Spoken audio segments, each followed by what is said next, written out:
Once you have what you already have, it'll go down. It can't always stay up. The key is to find ways to allow it to arise from time to time. Dopamine, known as the reward hormone, reinforces the positive emotions associated with the reunion or restoration, further strengthening our bond. The combination of relief and the release of these neurochemicals deepens our appreciation and love for what we have regained. It reminds us of the fragility and impermanence of life, prompting us to cherish and value the people and things that bring us joy and fulfillment. And people might say that's manipulation. No, that's reality. You are allowing people to see reality eyeball to eyeball. And reality, you can't mentally psych yourself into that feeling. You have to lose it. And the beauty about life is that life comes with conflict. Life comes with conflict, and life comes with misunderstandings. And life will always, always give you those opportunities to feel like you lost something and regain it. How? Because we don't know everything. We only see the world from our perspective. We don't know what's going on in somebody else's mind. We don't know what's going on the other side of the street. We can only focus on the here and now. And as a result, there's going to be things that you don't know. And how you handle uncertainty, a lot of times is an indication of how much anxiety you're going to feel. And most people do not handle uncertainty pretty well. Most people panic at the sight of uncertainty, just like a child panicking at the sight of a dark room with a devil inside. We also react to that the same way. So whenever you're in a relationship with someone, you're always going to have moments of insecurity. You're always going to have moments when you feel like you're going to lose this person, right?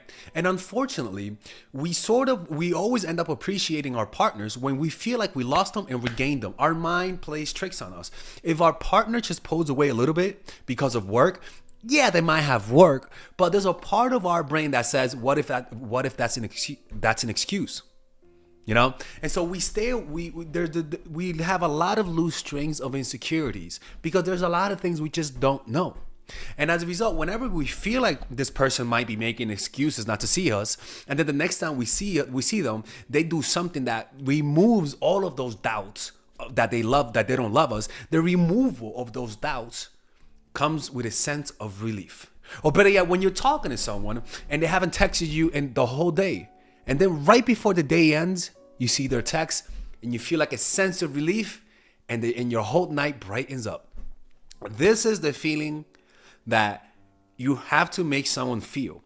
Anybody that fell in love with you, you made them feel this way without knowing you. Maybe you didn't know, but something happened in your life when you were talking to them that made them feel insecure. Maybe it wasn't something you did, but maybe it was something that they saw in their imagination. The point is that you can't fall in love with someone if you don't go through those cycles of continual, I like them, I might be losing them, oh, they really like me, it's just in my head. I'm losing them, oh, no, it's just in my head. Your brain always causes this. Any slight of you pulling away from them because of work or maybe your kids or whatever, your grandma died, I don't fucking know. Any excuse that causes you to focus on other things, a human being, normal human beings, naturally feel like maybe you're losing interest.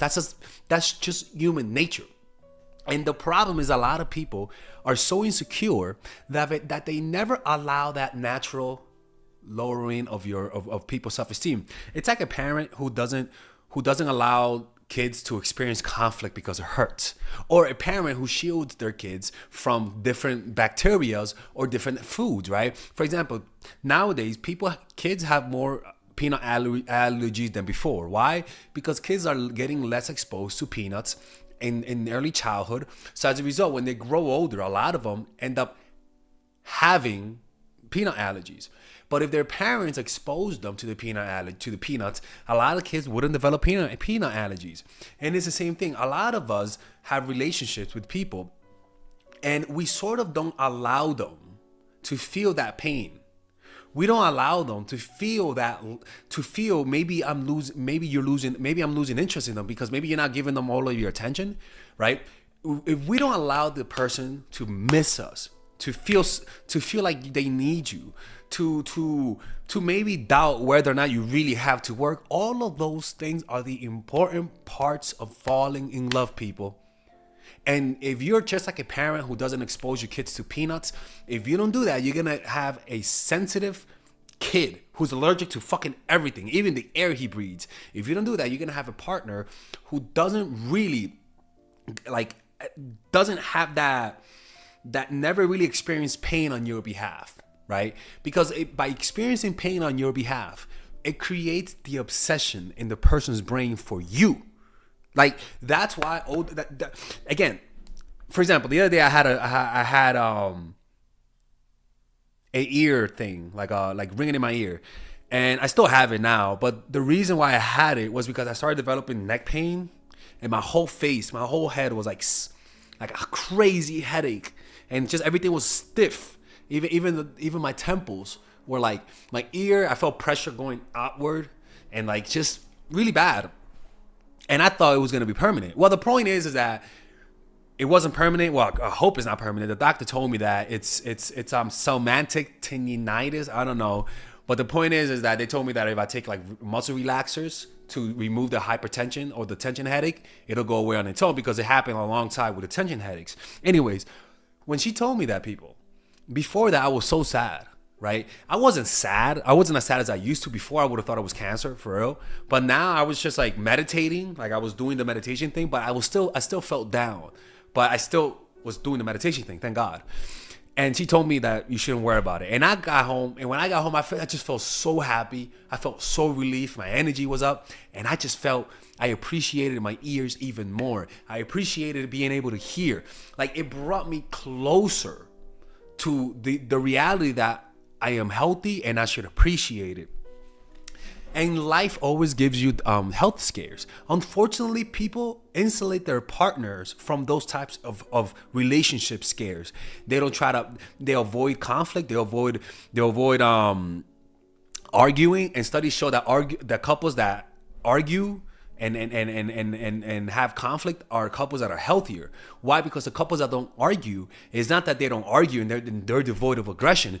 Every human has aggression. Every relationship argues. It just means that they're suppressing, and it's gonna come out when it explodes. People are usually honest when they're angry, right? You have those types of relationships that the only time they say what they really feel is when they're angry, and when they say that, it comes off as too sharp, too strong, and too personal, and it ends up hurting the relationship. When if you would have just talked when you guys weren't angry, the relationship would have lasted, because you would have created the type of environment that allows conflict, right? So that's why you have to learn to confront your partners. You have to learn conflict resolution.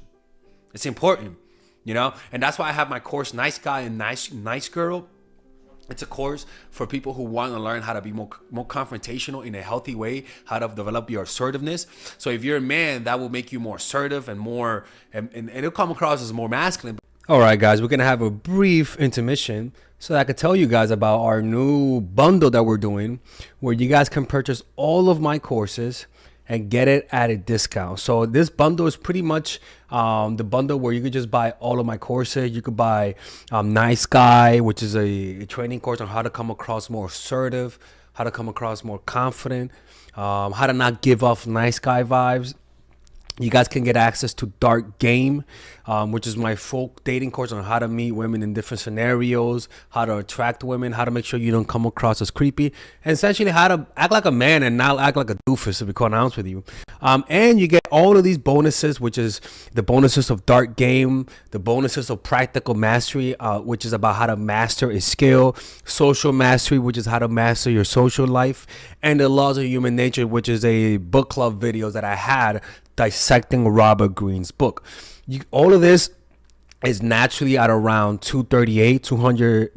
naturally is at $346, but you guys can purchase this bundle and get it at what's the price again? Get it at $238 pretty much. So you guys can purchase it right now. It's a money back 30-day money back guarantee.